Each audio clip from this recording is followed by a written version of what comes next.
Era una tarde gris y nublada, casi como si el cielo mismo estuviera advirtiéndome de lo que estaba por venir. Mi nombre es Lucas. Aunque nunca me consideré un hombre supersticioso, hay algo en esta historia que, incluso después de tantos años, aún me pone la piel de gallina cada vez que la revivo en mi mente. Han pasado varias décadas desde que sucedió, pero todavía encuentro difícil contarla en voz alta, como si al hacerlo, de alguna manera, pudiera volver a desatar los horrores que experimenté en ese lugar. El lugar en cuestión era una antigua mansión, conocida por los lugareños como la Mansión de los Susurros. La gente del pueblo evitaba la colina donde se encontraba, y nadie se atrevía a acercarse, ni siquiera por curiosidad. Según ellos, algo oscuro y extraño habitaba en esa casa, algo que había asustado a todos los que alguna vez intentaron vivir allí. La oportunidad para descubrirlo me llegó cuando mis jefes, en la inmobiliaria para la que trabajaba, me pidieron investigar la propiedad. Tenía reputación de ser el tipo de agente que lograba vender las casas más difíciles, aquellas que nadie más conseguía colocar en el mercado. A nadie le interesaba esta mansión, y habían pasado años sin que se presentara un solo comprador. Me ofrecieron una buena comisión si lograba venderla, así que acepté el reto sin pensarlo dos veces. El día que decidí visitar la propiedad, una neblina densa cubría la colina. Desde la distancia, la casa parecía más un castillo en ruinas que una mansión. Se alzaba sobre una colina rodeada de árboles altos y densos, cuya copa parecía moverse incluso cuando el aire estaba inmóvil. Había algo en ese bosque que resultaba inquietante, como si la naturaleza misma intentara advertirme que no subiera. Sin embargo, yo no era hombre de miedos irracionales. Subí por el camino empedrado que llevaba a la casa. Lo primero que noté fue el silencio.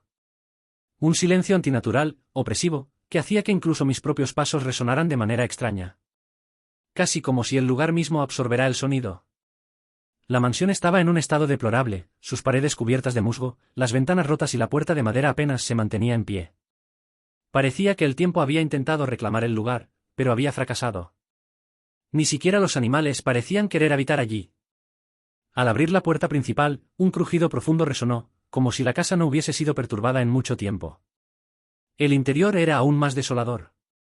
Los muebles antiguos estaban cubiertos de polvo y telas de araña, y las paredes estaban adornadas con cuadros torcidos de paisajes olvidados. El aire era denso, con un olor a humedad y decadencia. Apenas entré, sentí una extraña presión en el pecho, como si algo invisible me vigilara desde las sombras. Pero lo que realmente me inquietaba no era la soledad de la mansión, sino los susurros. Cada vez que cruzaba de una habitación a otra, juraba escuchar un leve murmullo detrás de mí, como si alguien estuviera hablando suavemente, justo fuera de mi campo de visión. Pasaron algunos días antes de que las cosas comenzaran a volverse verdaderamente inquietantes. En mis primeras visitas, traté de racionalizar todo. Quizás los murmullos eran producto de mi cansancio, tal vez las luces que parpadeaban eran un mal funcionamiento de la instalación eléctrica, aunque la casa llevaba décadas sin electricidad. Sin embargo, pronto quedó claro que no era solo mi imaginación. Una tarde, mientras revisaba los planos de la casa en la sala principal, escuché claramente el sonido de pasos en el piso de arriba. Pasos lentos y deliberados, como si alguien estuviera caminando de un lado a otro. Subí corriendo por las escaleras para verificar, pero cuando llegué al segundo piso, no había nadie.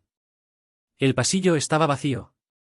A partir de ese momento, los eventos comenzaron a suceder con más frecuencia, las puertas se cerraban solas, las ventanas se abrían de golpe, y por las noches, el sonido de susurros se volvía más insistente. La tensión en el ambiente era palpable. Podía sentir la presencia de algo o alguien en cada rincón, como si la mansión misma estuviera viva, observándome. Fue entonces cuando decidí investigar más a fondo sobre la historia de la casa. Lo que descubrí me heló la sangre. Décadas antes, una rica familia había habitado la mansión. Los padres, don Emilio y doña Eugenia, eran miembros prominentes de la alta sociedad y organizaban grandes fiestas en la mansión.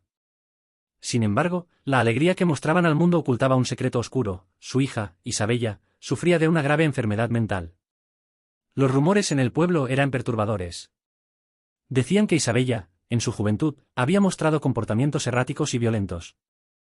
En lugar de buscar ayuda, la familia decidió ocultarla del mundo, avergonzados de lo que consideraban un estigma. La encerraron en el ático, lejos de las miradas curiosas de sus invitados y conocidos. Allí, aislada y sola, Isabella pasó sus últimos años en completa soledad. Los lugareños hablaban de gritos que se escuchaban durante las noches, provenientes del ático, pero cuando alguien preguntaba por Isabella, los padres afirmaban que estaba fuera, en un lugar mejor. Finalmente, una noche trágica, la joven acabó con su propia vida, incapaz de soportar más su encierro. Desde entonces, decían que su espíritu nunca había abandonado la casa. Los rumores sobre su presencia eran abundantes, y las historias sobre los que se atrevían a entrar en la mansión solían terminar en locura o desapariciones inexplicables. Una noche, mientras intentaba conciliar el sueño en una de las habitaciones, escuché los susurros con una claridad aterradora. Esta vez, no eran simples murmullos indescifrables, eran palabras. «¡Ayúdame! Por favor. No quiero estar sola». Era la voz de una mujer, frágil y angustiada. Provenía del ático, el mismo lugar donde Isabella había sido confinada. Me había resistido a entrar allí, pero en ese momento supe que no tenía elección. Sabía que la llave del ático colgaba de un gancho en la cocina. Había pasado días viéndola allí, ignorándola deliberadamente, como si al no usarla, pudiera evitar la verdad que estaba oculta en ese lugar. Sin embargo, esa noche, tomé la llave y subí lentamente las escaleras que llevaban al ático. Cada peldaño crujía bajo mi peso, y el aire se volvía más denso y frío con cada paso. Sentía una presencia en el ambiente, una mezcla de tristeza profunda y rabia contenida. No podía saber si el espíritu de Isabella me esperaba con furia o desesperación.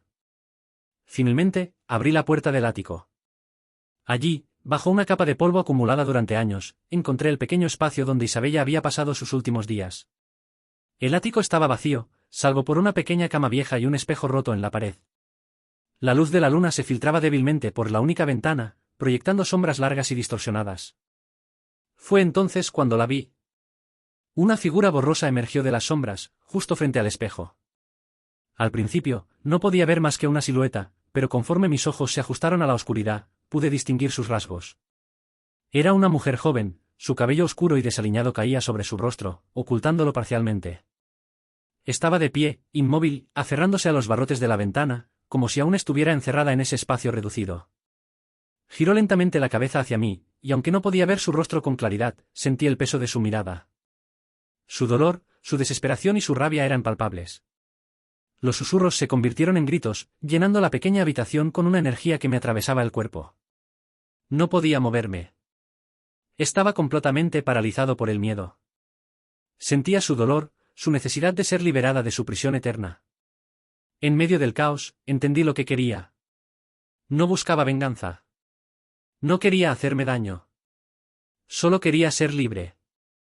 Desesperada, había buscado durante décadas una forma de romper las cadenas que la mantenían atada a esa mansión. Con el corazón latiendo a toda velocidad, agarré el espejo roto que colgaba en la pared. Lo levanté hacia ella, con las manos temblorosas. En el instante en que el reflejo del espejo la captó, los gritos cesaron. El aire se volvió más ligero, y una suave brisa cálida recorrió la habitación. La figura de Isabella comenzó a desvanecerse lentamente, hasta que solo quedó el silencio. Su dolor finalmente había sido liberado. Salí de la mansión esa misma noche, sin mirar atrás. No sé si Isabella encontró la paz que tanto buscaba, pero algo en mí me dice que sí. La mansión, al menos por ahora, se había convertido en lo que alguna vez fue, una casa vacía, abandonada al tiempo. Desde entonces, jamás he vuelto a trabajar en otra propiedad.